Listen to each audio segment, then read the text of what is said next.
You're listening to Market Champions, a podcast on navigating the financial markets. Here's your host, Srivatsan Prakash.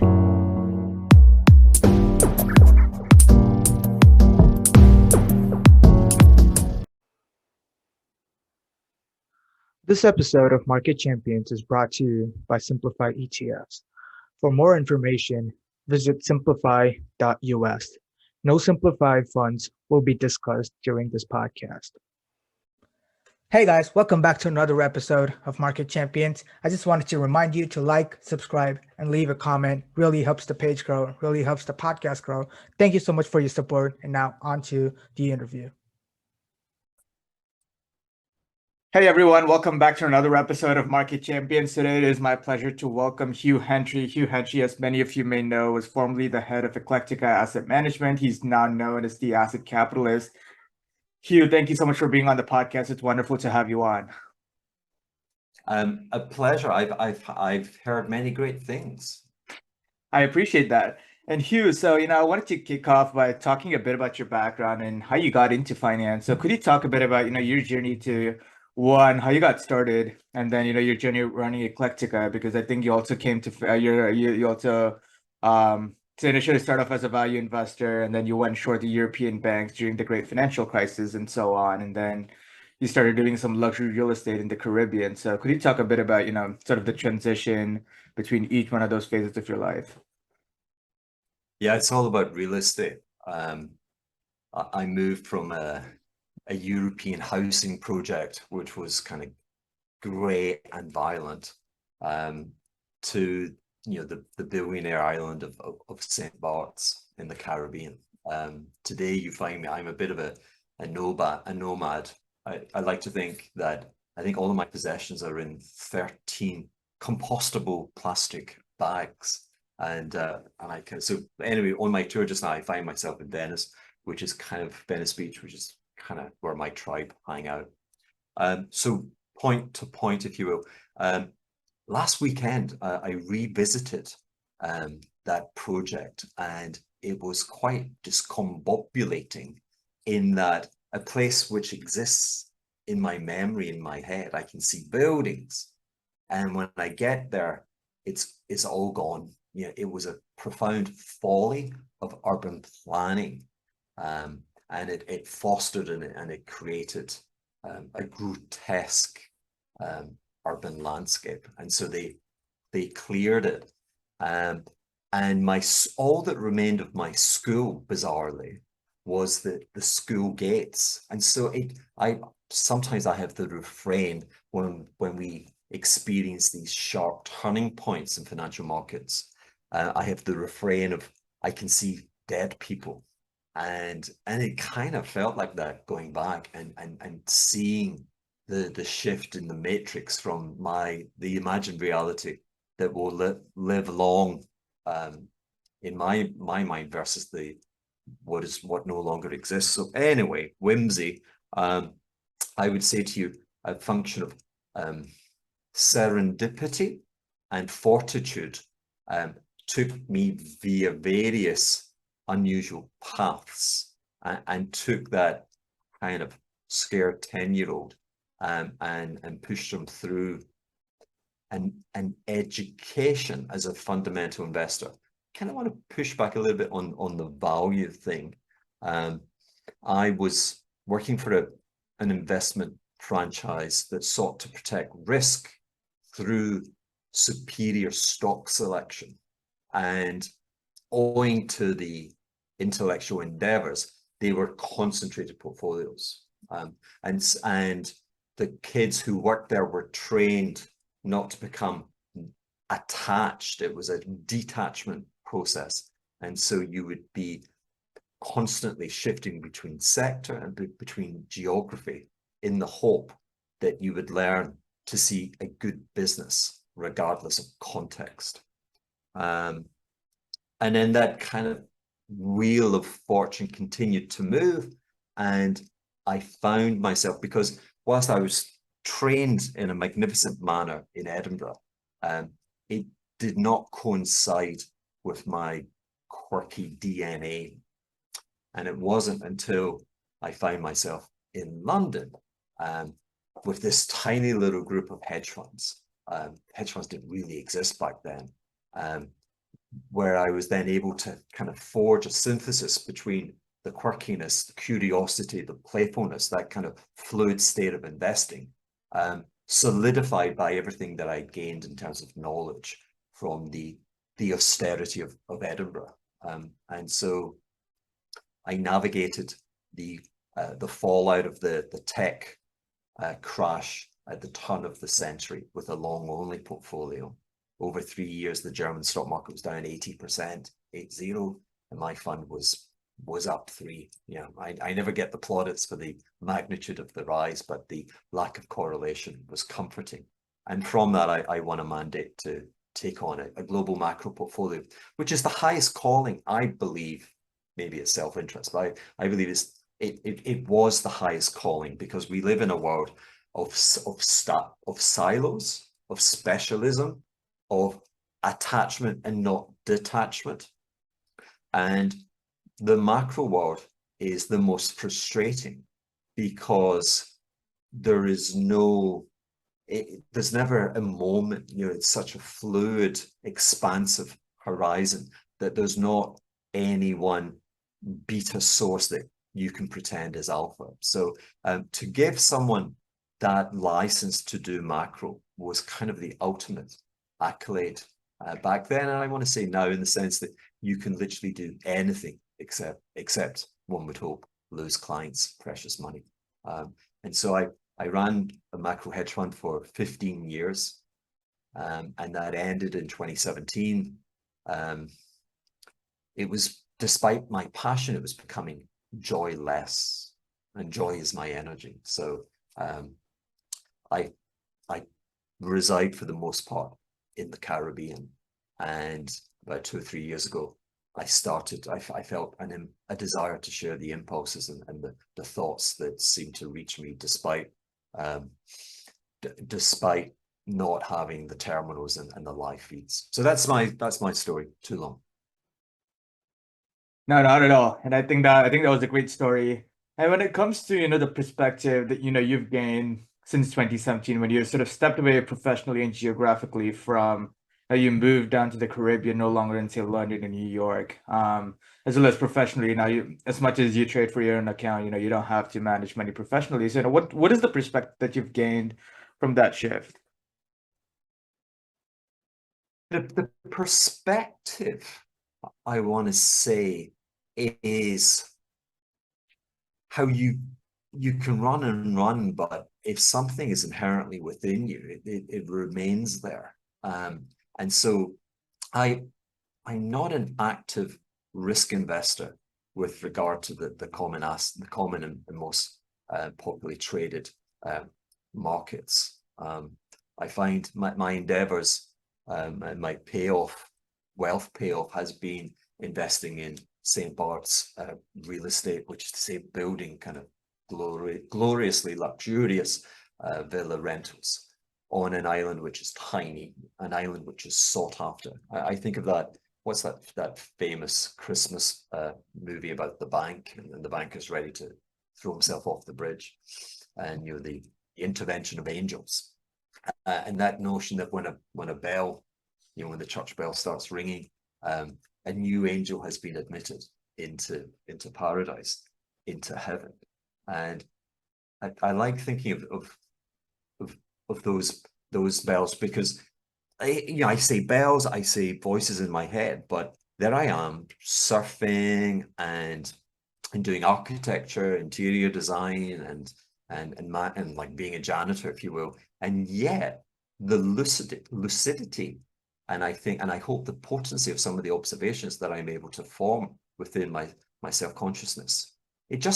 I think what I want to say is it reveals again and again the conceit of modernity, that we think that it's a function of investment in IQ and in technology, and having technology to increase the speed and the rapidity of what you're doing, and to provide an infinite source of information. And somehow that guarantees or deliver returns. And what I'm finding is that to a conscious, curious mind, it's there. It's almost as if someone's sending it. There's a secret Wi-Fi. So it's sort of just what's within you. That's sort of what you're saying. Like within you, you sort of felt almost like a calling to go and manage money professionally and to trade macro. And for most people who are doing that or who should be doing that, that's sort of what you need to look for.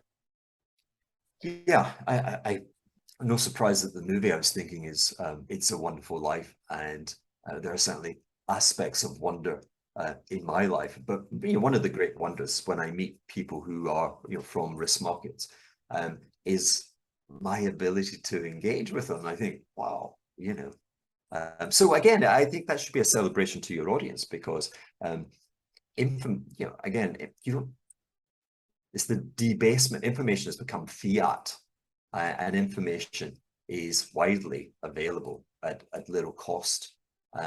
But it's character. Again, if I had any, if I distinguished myself when you ask about career and the path, I think the one that's most evident is that I had the courage to do it, let's do Frank Sinatra, to do it my way. But that was to be detached. I keep saying this word, detached.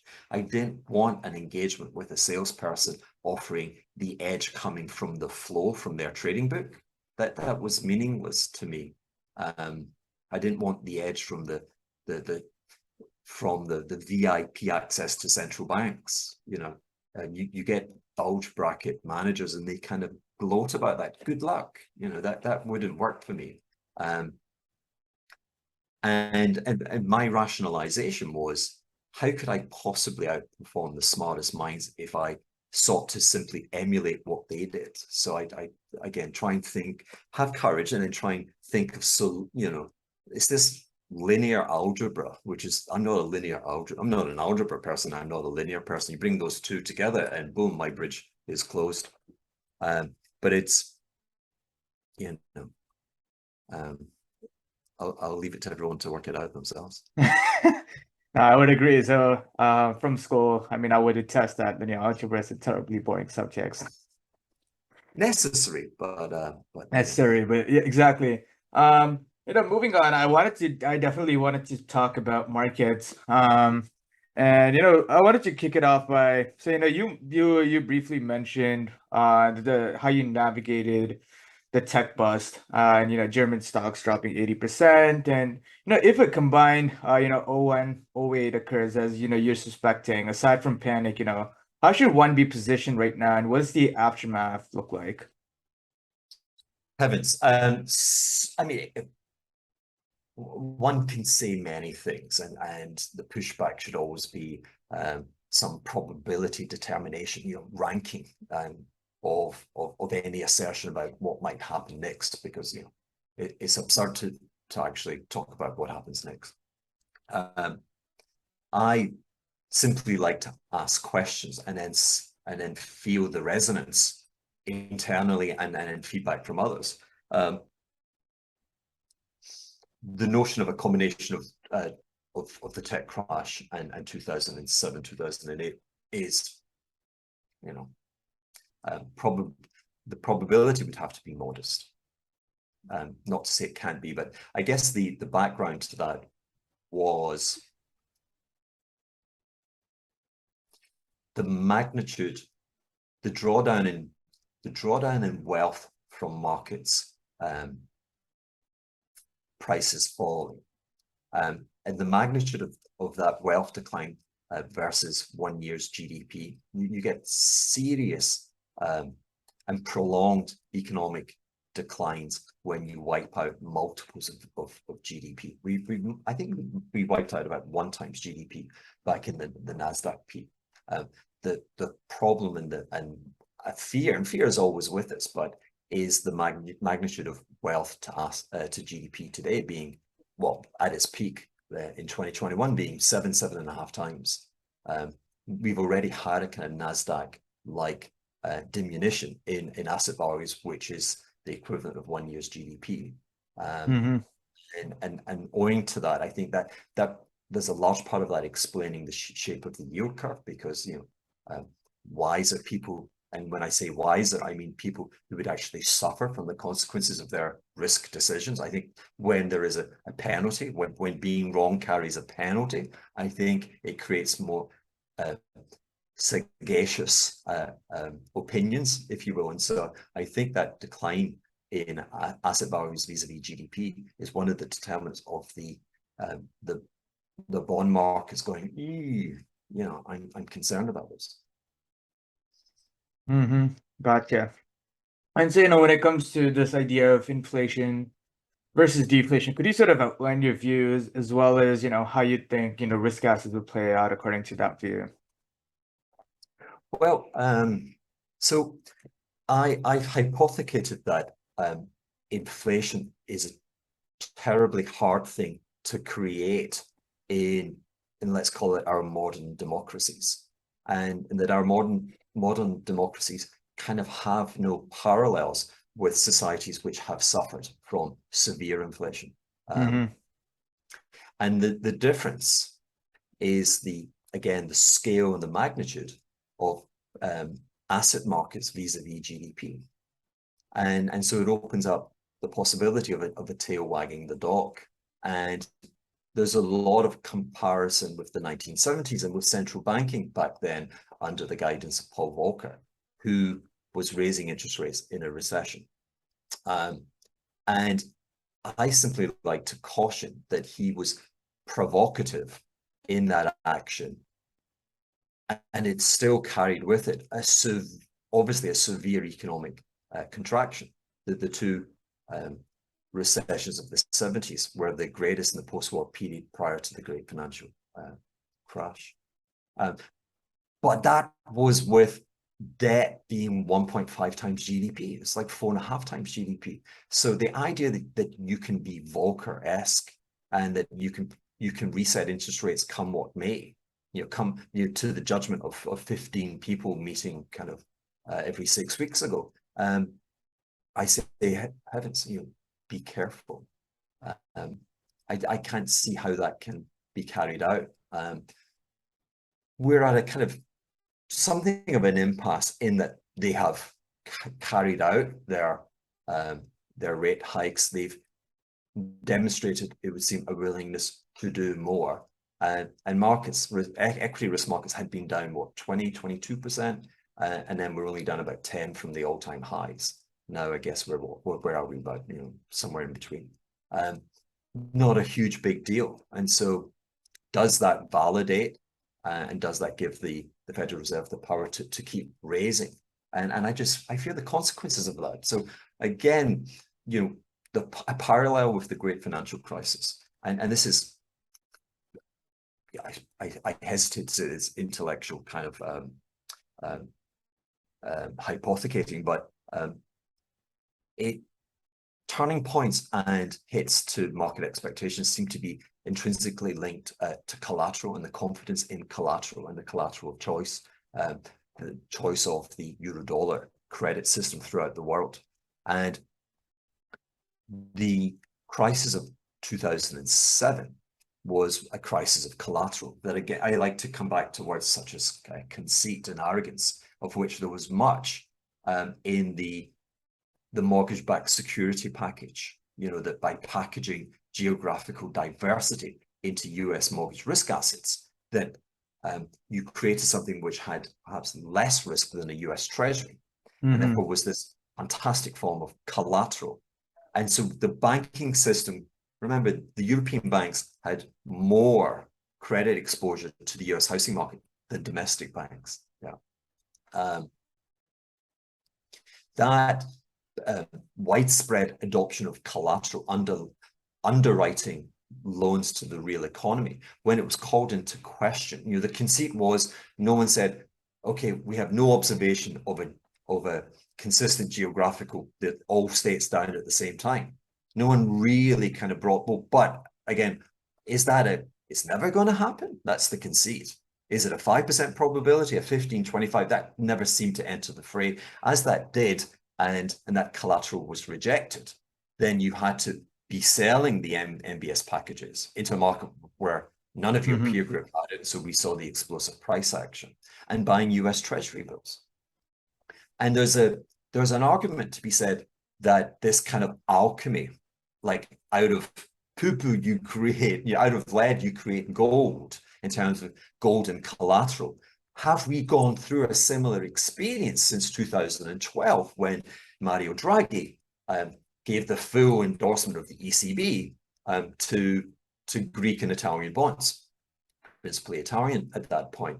And so there's a well-formed rational argument, just like there was for the mortgage-backed securities, to say, listen, the German government is obliged to run a primary surplus. They don't create enough boons for us to sustain collateral. We couldn't go back to a gold standard because there's not enough gold to sustain the amount of credit creation we would need. Okay, there's not enough boons or shats, the short-term yield paper being issued for it to be the principal collateral item. But then you have Italy, and they just keep printing. They'll give you as much as you want, and if it carries the imprimatur of the ECB, then you've just again there's an alchemy. And so, what if the rise in the dollar this year, and you see the euro breaking the buck, and again, obviously, the energy crisis, the sovereign crisis of a generation of politicians failing to secure a perpetual right to kind of either indigenous or free energy is certainly a large culpable factor in the weakness of the euro. But what if, with interest rates rising, and the ECB has made a vague promise, but the language is vague, and what if people are being tapped on the shoulder and saying, listen, that collateral, those BTPs that I accepted, with the guidance from central banks, what they're telling us, my risk assessment is I'd rather have US Treasury bills. So what do you have to do? You have to sell euros, you have to buy dollar assets. Is there a conceit and an arrogance embedded into BTPs? Have they gone on to become one of the most dominant determinants of collateral in the global credit markets? Now, if they have, and if there's an unwind, that's the world of kind of tail-like portfolios, and then can you price that up accordingly? Got it. Yeah. And sticking on that idea of bonds in the Fed for a minute, is this short end, controlled only by the Fed, or does it also have a connection to short-term, say, private bond yields or something else? So because otherwise, can the Fed always uninvert the curve? And right now we see the curve is deeply inverted. So can the Fed always get the yield curve sort of uninverted or normalized by having short-term yields lower than long-term ones simply by cutting interest rates? They're for sure a determinant factor, like in very small ranges. If they absolutely guarantee they're going to raise the rates to 5%, then markets have to price that in. But by and large, they're impotent, and there's another debate going on. And again, it comes back to collateral. You can create collateralized packages by going to the Fed window and having the underwriting of the Fed behind you. Fed funds paper market with different short-term tenors. And banks are not doing that. They're buying treasury bills and they're accepting lower commercial returns, but they need that to feed the collateral machine. It's this giant machine that just kind of I need collateral. What do you mean you don't have boons? Make something. Okay, BTPs. So and people don't see that ferocious appetite, and when it goes markets kind of shudder, and again you start getting you enter the world of three-dimensional time series analysis, and you start looking at curves and and the like. That's when it becomes fun. It does, yes. And moving away from bonds and central banks just for a little bit, I wanted to take a flight away from Washington, D.C., go to China and talk a bit about China and its economic future. What is your view on China going forward? And can it correct its current economic imbalances over, say, the next 5 to 10 years, especially with now the Politburo meeting coming up in October the 16th. So what are you thinking, going into that? Okay, heavens, a lot that one could say. Where to begin? If you want to spend the rest of Can the they podcast fix? talking about China, I'm perfectly fine with Yeah, that.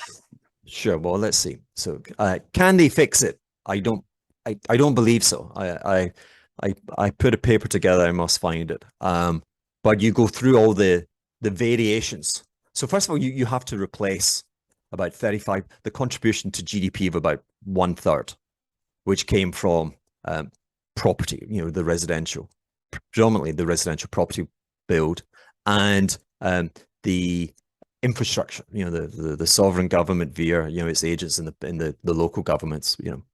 And their spending, and that became the principal mechanism for growth post the Great Financial Crisis. The work of Michael Pettis over in Beijing. The lie reveals itself. What is the lie? The lie is GDP growth at the expense of wealth. When that happens, debt rises. You're creating you're creating fictitious wealth. Imagine a $1 billion investment connecting two very poor, very rural towns to Beijing. The idea of transporting people who were earning, say, $7,000 a year and being able to allow them to travel, cut the travel time down by 2 hours. So the utility function from that speed for engaging and moving around citizens earning that amount of money, that's hard.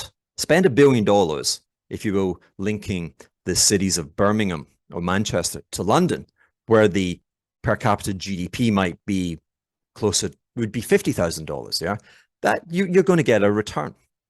If you don't, then you see the manifestation of these debt levels.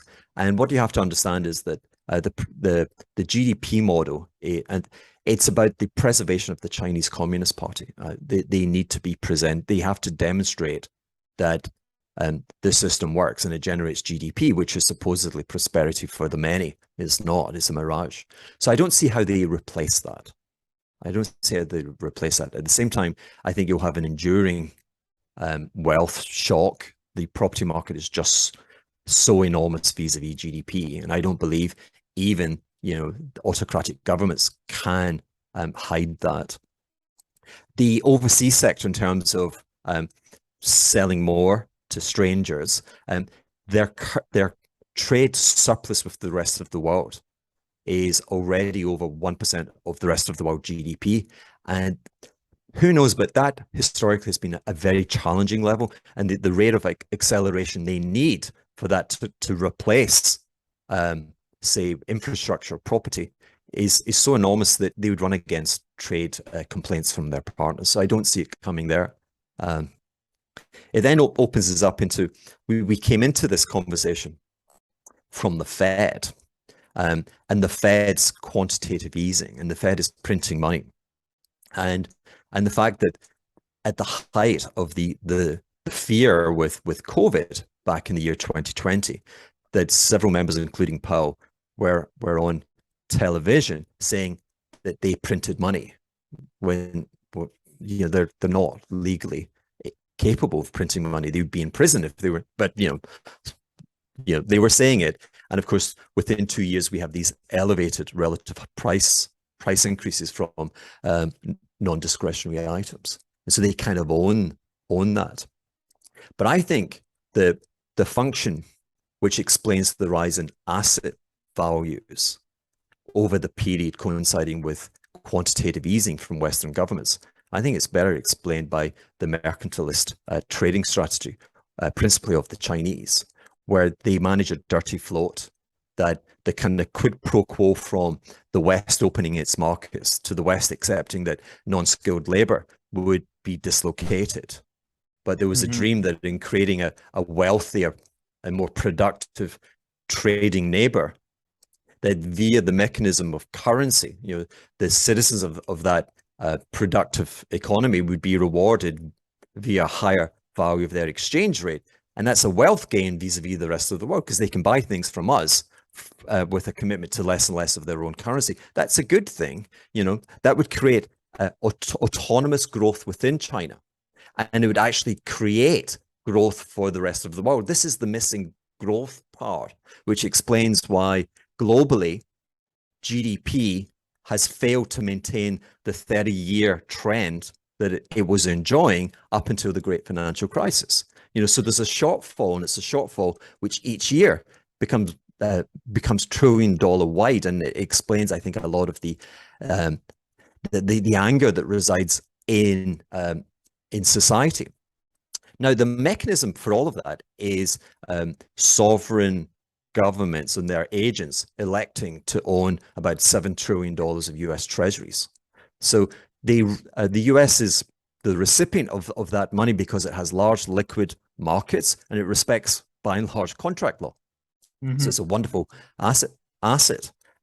But the US is not in the 19th century. It's not building dams. It's not building, canals. It's not building multiple railway lines to the same place, etc. The US, its investment needs can be met abundantly from domestic resources, and yet you have the rest of the world's savings descending on the US. So if investment is not going to rise, then the corollary is found in asset prices rising, and more people being dislocated, and losing, and finding themselves at food banks. I was in the UK last week, and the number of people talking about food banks is extraordinary. I say all of that comes from sovereign nations managing exchange rates, and it ends up creating a bit like a gold standard, and it could break. I think there's a great danger that it breaks, that currency has to be that the Chinese, because of the difficulty in producing and fixing the GDP model, they should be revaluing. We should be talking about like needing 4 renminbi to buy $1. Today it's closer to 7. If it trades at 9 or higher, then you're talking about a profoundly deflationary world. So these are things that one can be scared of, and then the challenge again is to attach probabilities and then find out where you are with the relevancy of those probabilities for those events happening. And I think the other point that Mike Pettis has sort of highlighted with what's going on right now is, so recently we saw China post a massive trade surplus, and the dynamics of that are interesting because what we're not observing is the higher export earnings being recycled down to higher wages for workers, and we're still seeing weak domestic demand. So my question is, when it comes, historically China's solution to weak demand or to a weak economy has simply been to devalue. Is that the likely course of action considering the recent turmoil in their property market? One, and two, if they do devalue, how much can they devalue, and to what extent is that going to be useful to their economy? Were they to devalue, it would be I think you'd be talking about 1929 and what it would mean, the significance to global trade, that we could lose the advances of 50 years. It still has to be a very low probability, just because of how destructive it would prove. It would be profoundly deflationary. And you continue to go the wrong way. I keep maintaining that the world will heal when we break that mercantilist kind of hold on economies. That I think the US is in serfdom to the Chinese, and people see it the other way. But this profound abundance of capital is turning a trading nation into has turned it into a speculative society. So I would actually say, my thing is, if I was a policymaker, I would be charging and trying to discourage the holding of US treasuries on behalf of sovereign nations. And so I'd start by charging them, an economic rent, a withholding tax, and it'd be substantial. It'd be every year that they had that position. I think they would pay it. I'm talking about, say, 3 percentage points as a tax. I think they would pay it because they are not profit seeking. They're not portfolio managers. Those treasuries are held in order to manage the currency. So I'd push back in that manner. In terms of trying to judge, so their trade surplus with the rest of the world has never been higher. And so again, you're kind of the implicit rules, you're not allowed to devalue into that situation. Again, that would bring conflict. But the scale of the the $1 million or the £1 million gorilla in the room is property, residential property, and the top tick was $90 trillion, $15 trillion economy.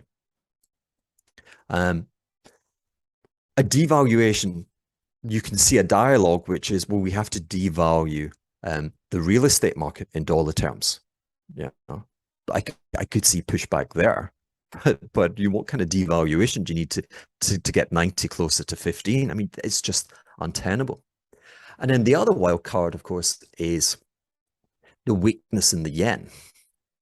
And there's just something about mercantilist nations. My memory goes back to the tiger crisis, the Asian tiger crisis at the end of the 1990s. And at the end of it, Taiwan devalued. And there were just no economic circumstances that could possibly justify that. It was not under duress, and it had no deficit in funding needs. Mm-hmm. But it did so because it's the scorpion hitting the neck of the frog, giving it safe passage. And he said, as they sink under the water, why did you do that? Because that's my nature. I can't let my neighbors steal a march using the currency. I've got to reprice down to where they are. Sorry, I'm a mercantilist. So things going around, but they have been naughty. I think they reset to about 8.5 in 1984, if you think of the dollar renminbi rate, and that today is 6.75, which I think in terms of the profound changes in the Chinese economy from 1984, we got a raw deal. That's why I keep saying it should be closer to 4 and not 7, and certainly not 8, and God forbid it's 9 or 10. Mm-hmm.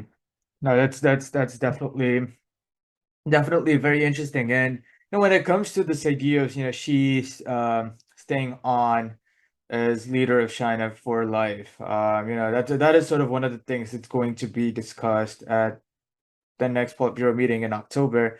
Now, how do you think that plays out? One, if the CCP approves, Xi Jinping leader for life, how does that actually fare out for risk assets and investors within Asia? I mean, I would say, I say that's a kind of known, and that it's a continuation of the status quo. You're saying that it's almost certain that he's going to stay on for life. I would be surprised if that wasn't the case. Okay. My question to you is, what is the bull case on China? I don't have one. I don't have one. So it does seem as if that she does seem to be a little bit hell-bent on replacing or sort of paying reducing the leverage within the private sector. But beyond that, I don't think there really is. Demographically, they're not in a good spot. From a debt standpoint, at least at the moment, they're not in a good spot. The heavy reliance on property markets, and then the low domestic demand at the moment, etc. It just seems to be a big mess. So, which they're, and it gets messier. And I'm not a geopolitical person, but as everything as all of their great economic powers seem to be reversing, where they stand most powerful in the world relative to the rest of the world is in their power to disrupt the rest of the world, and they are disrupting the rest of the world via their exchange rate and the tensions it's bringing to Western societies. They are disrupting the rest of the world in the speculation inherent in risk asset prices.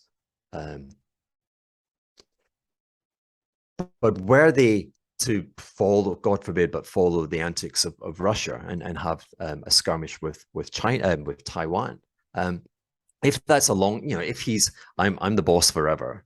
I said I was going to do this. I'm going to do it. And I'm going to, rationally, it makes sense to do it now, because in 15 years' time, I think their power vis-a-vis the rest of the world will have been diluted. But that's 15 years' time.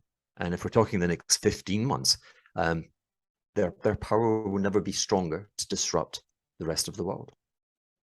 Mm-hmm. And so if she's to invade Taiwan, you would say, do it within the next 15 years, or sorry, do it within the next 15 months, or don't do it at all. And okay, yeah, and we sort of started to see the shift towards a proper multipolar world. And you could argue that China seems to, so you have the U.S. as sort of the beacon of power in the West, and then you also have Russia and China to try and fight for a share of power. What is your view on this multipolar world theory? I don't really subscribe to it. Russia is less than 2% of GDP, and seems to be acting somewhat, I would say, irrationally. I mean, war is irrational. Mm-hmm. China, again, we've just listed, is growing burden. It feels like it's listing, and I think it comes back to revealing there's too much to stay in for the US. We have again, I would say I'd attribute, not all of it, but I would attribute a significant factor on the travails of Western and this kind of surplus savings, this deficit of demand, the fact that we have never regained the projectile of GDP growth, and so we're leaving citizens behind.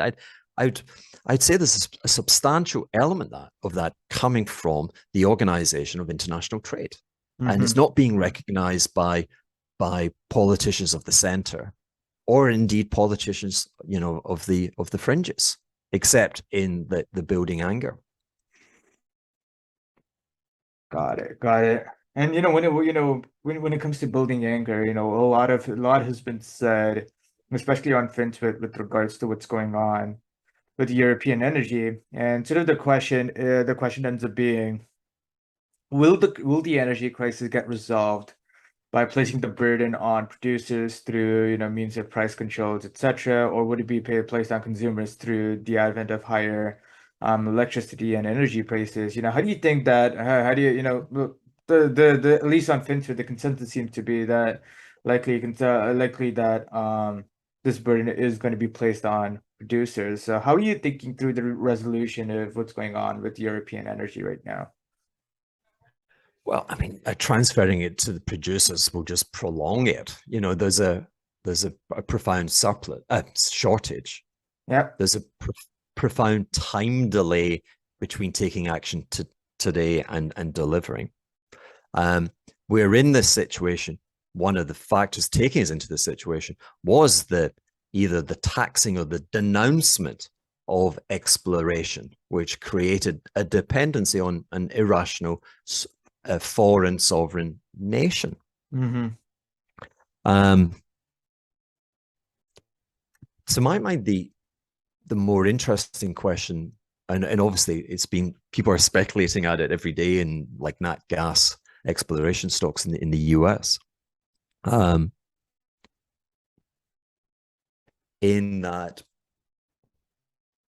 what do I want to say? In terms of how long can European households are paying effectively $600 per barrel of oil if you kind of harmonize all the alphabet city of different natural gas thermal units, etc. How long is that the exception?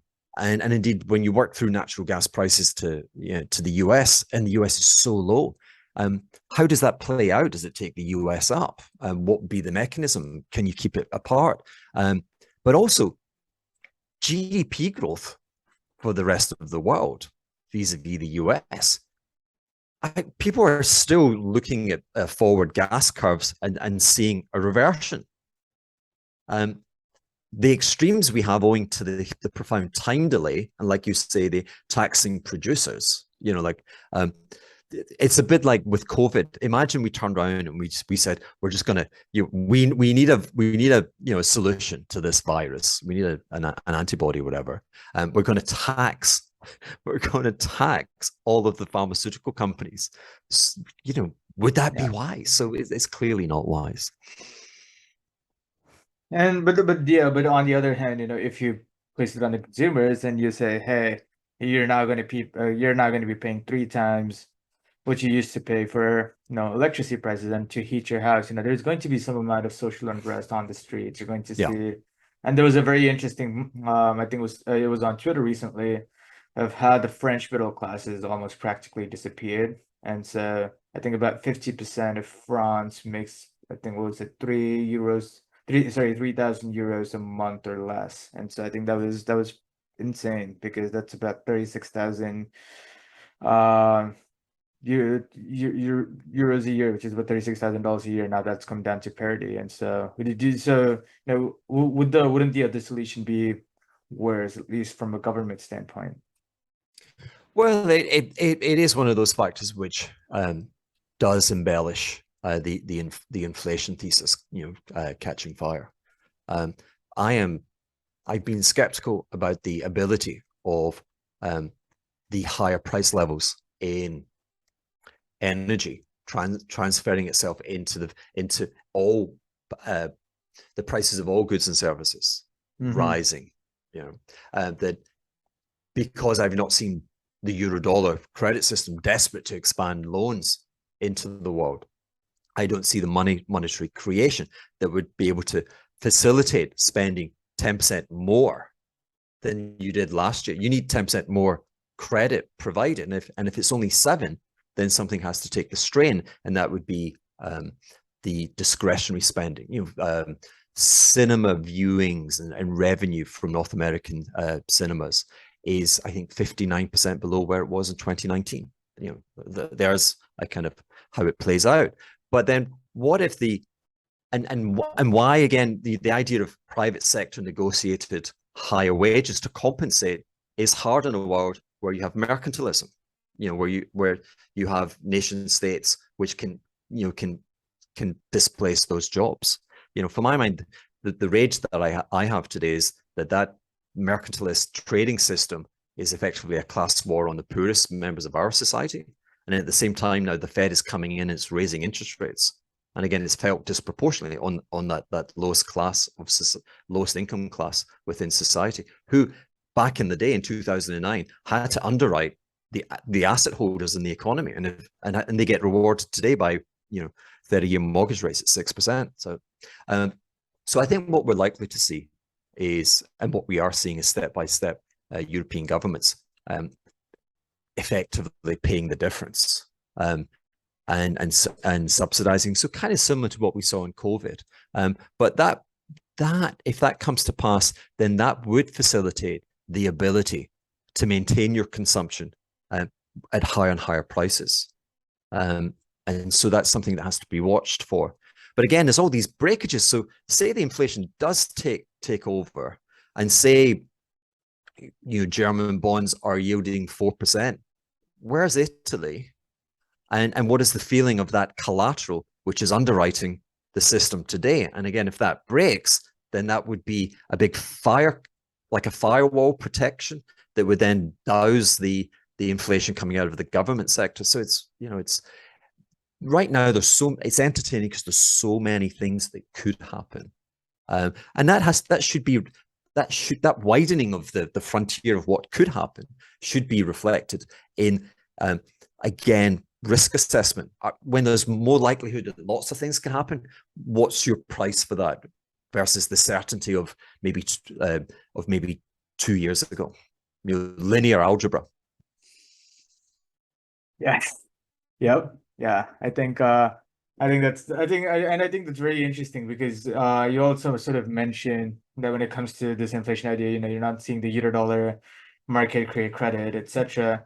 I think the other big structural force there is demographics, where we're starting to see, and to an extent, the US, they're still decent, but across the world, say China or Canada or throughout Europe or Japan, we're just seeing really shitty demographics. And how how would if you were the government, what would you do to resolve this problem? Would you simply be increasing immigration, incentivize the creation of more babies? And we've sort of seen some of that in some of these countries, but we haven't really seen that trend, drastically change. So, what would you go about doing if you were the government right now? Okay, let me give you a silly answer. I would pay for the research to demonstrate that metformin, which is a 50-year-old drug for treating diabetes, actually can extend or improve the average living life. There's no one willing to spend. I think it would be $1.5 billion. The US government is not willing to spend it because you're talking about a genetic drug. Diabetes is a serious illness, and many studies have revealed that patients treating the diabetes with metformin have actually outlived a sample of, if you will, non-diabetic, supposedly healthier populations. That needs to be tested on a more rigorous basis. At least that would give us a fitter, leaner population to try and strive for productivity. And I'm kind of ducking your question a little bit on the demographics. It's everywhere. It's known. I can't play a tune with that. Sorry, could you say that again? Could you say that last bit again? I was just for the fact that the prevalence of the knowledge base concerning the demographics and the fact that it's common just about to the major economies. I can't derive anything kind of out of my mind that would be valuable.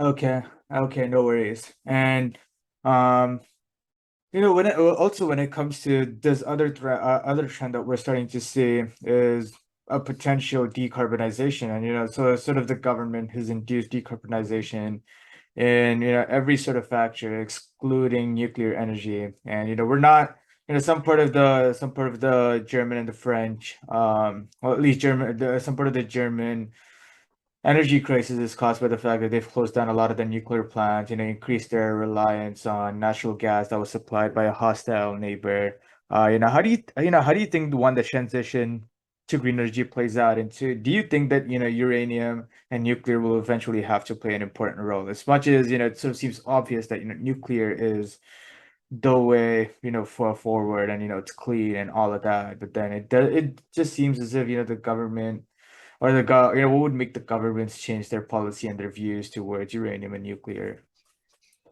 Well, it's happening, and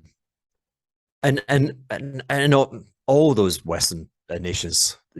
But heavens, where do we begin? Sometimes it's we have democracies, but the intent of the majority is not guaranteed to be rational. And we live in one of those times where maybe it's a function of the defunding of print media, whereby the public debate, the discourse is not what it used to be, but it would seem that society was taken over by this legitimate concern about the consequences of carbon in the atmosphere. But in the remedies sought made little sense, in that you were kind of just putting a brake whereby the supply of oil could be disrupted in the manner that we're seeing today. That there was a naivety in that. We have to find better ways. There is a better. I've long been an admirer of the final. Well, one hopes, I'm sure there will be further iterations, but after about 15 or so years, the iteration that the European carbon credit market found itself in seemed to be offering a very enlightened and kind of private sector response to pricing what should be a rarer and rarer commodity. The intervention of the conflict with Ukraine, you see nuclear being switched back on. You see Green Party in Germany first time in government, and they find themselves, you know, irony, paradox, Greens in government. Whoa. But they're burning more and more coal. They're bringing coal back on. The Green Party, you know, how, you know, context is everything. So we live in one of those worlds. So yeah, there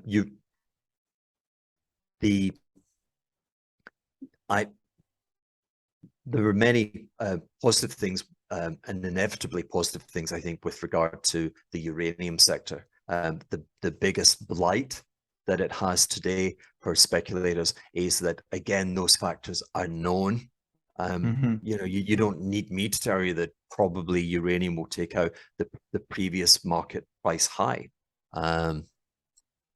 And you don't need me to tell you that uranium bull markets are almost like none other, possibly silver. They're kind of crazy to the upside.